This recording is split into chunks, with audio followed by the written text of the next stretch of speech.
전쟁 중에 속임수의 기술을 사용하여 전쟁을 속이는 게임이라고 정의하는 구절이 손자병법에 있습니다.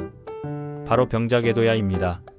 궤는 속인다는 의미를 담고 있습니다. 즉 전쟁은 상대를 속이는 기술이라는 뜻입니다. 이 구절은 언뜻 보면 거부감이 들 수 있지만 생사가 오가는 전쟁터에서는 다른 의미를 가집니다. 사실 속임수는 일반적인 상황에서는 미덕이 아닙니다. 그러나 전쟁터에선 즉 죽음과 생존이 갈리고 조직의 존망이 걸린 곳에서는 생존을 위한 전략으로 작용합니다.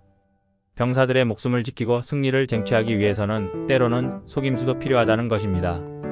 역사가 사마천은 그에 져서 사기에서 노자의 말을 인용하며 속임수의 미학을 이야기합니다. 똑똑한 상인은 좋은 물건을 깊이 감추어 놓고 없는 것처럼 속인다. 군자는 훌륭한 덕을 가지고 있으면서 겉으로는 어리석은 사람처럼 보인다. 솔직함과 순수함이 아름다운 가치이지만 생존을 위해서는 때때로 속임수가 필요하다는 발상은 우리에게 깊은 성찰을 요구합니다. 손자병법은 전쟁에서 승리하기 위한 다양한 전략을 제시합니다. 그 중에서도 기만은 핵심적인 전략으로 꼽힙니다. 적을 속여서 방심하게 만들고 허점을 파고들어 승리를 쟁취하는 것입니다. 예를 들어 손자는 능력 있어도 없는 척하고 가까이 있어도 멀리 있는 척하며 공격할 때는 공격하지 않는 척하고 멀리 있을 때는 유인하여 공격한다고 말했습니다. 이는 속임수를 통해 적을 혼란에 빠뜨리고 예상치 못한 곳에서 공격하여 승기를 잡는 전술을 보여줍니다. 현대 사회에서도 이러한 속임수의 기술은 다양한 형태로 나타납니다. 기업 간의 경쟁, 정치적 외교, 개인 간의 관계 등 속임수는 때로는 성공을 위한 필수적인 요소로 작용합니다. 물론 정직하지 못한 방법은 지양해야 하지만 때로는 상황을 유리하게 이끌기 위해 전략적인 접근이 필요합니다. 하지만 속임수는 항상 양날의 검과 같습니다. 잘못 사용하면 상대방에게 큰 피해를 입히고 신뢰를 잃을 수 있습니다.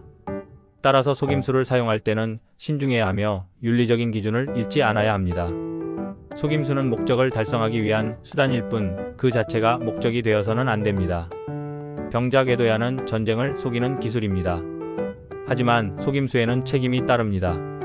자신의 행동이 가져올 결과를 충분히 고려하고 올바른 가치관을 바탕으로 전략을 수립해야 합니다. 오늘날 우리는 종종 솔직함을 미덕으로 여기지만 때로는 전략적인 판단이 필요합니다. 자신의 생각과 의도를 모두 드러내기보다는 때로는 숨기고 때로는 유연하게 대처하는 지혜가 필요합니다.